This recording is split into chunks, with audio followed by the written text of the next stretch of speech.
OK, donc je voudrais partager avec vous euh, une nouvelle façon de pouvoir aller faire des groupements puis d'aller positionner des visuels. Donc, vous voyez ici, j'ai des visuels qui sont un par-dessus l'autre. OK, fait que là, je voudrais m'assurer que celui-là est bien au-dessus de celui-là. Je ne veux pas que cette chose-là se passe. OK?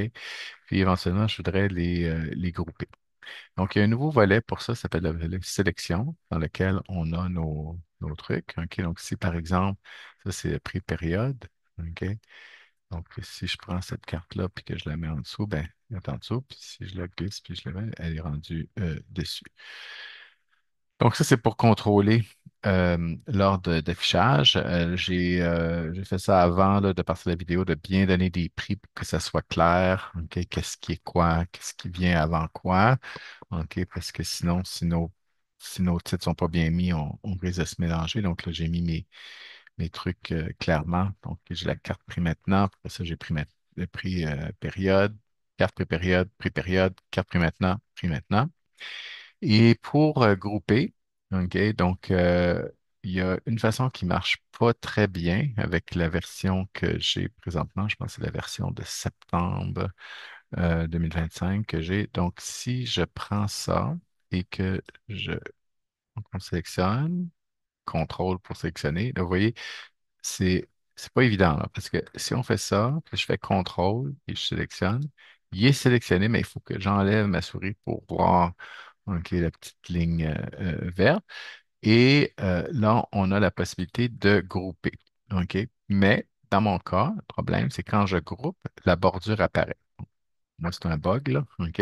Moi, je ne l'avais pas, la bordure, là, pour la petite carte qui est par-dessus. OK? Je ne veux pas avoir la bordure. Donc, une façon de contourner ça, OK? Donc, c'est en faisant des essais-erreurs. Donc, si je m'en vais ici et que je dis ceci et que je refais, mais à travers l'ancienne méthode, parce que les boutons pour l'ancienne méthode sont toujours là dans le menu. Donc, je sélectionne ça et ça. OK? Et je m'en vais dans format P. OK. Là, la bordure est plus là.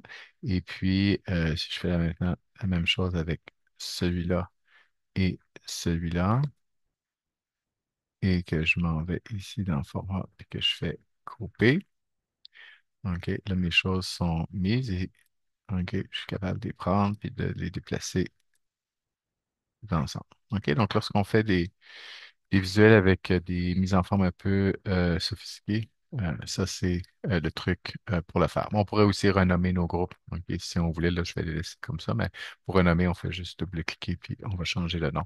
OK, des différents éléments. C'est ce que j'avais fait là, pour les cartes, parce qu'au départ, c'était marqué carte, puis carte. Donc j'ai été renommer des choses pour que ça soit clair pour moi. Donc, j'espère que ça va en aider quelques-uns, puis probablement qu'avec le temps, il devrait corriger les deux irritants là, que je vous ai mentionnés. Donc, le fait que quand on groupe, là, on sélectionne, puis on a la petite barre verte, mais grise parce que ma souris est par-dessus. OK? Puis, aussi cette histoire-là là, que la bordure apparaît quand on met le groupement, même si on avait dit, OK, dans la mise en forme du visuel qu'on voulait pas de bordure sur la carte qui était là.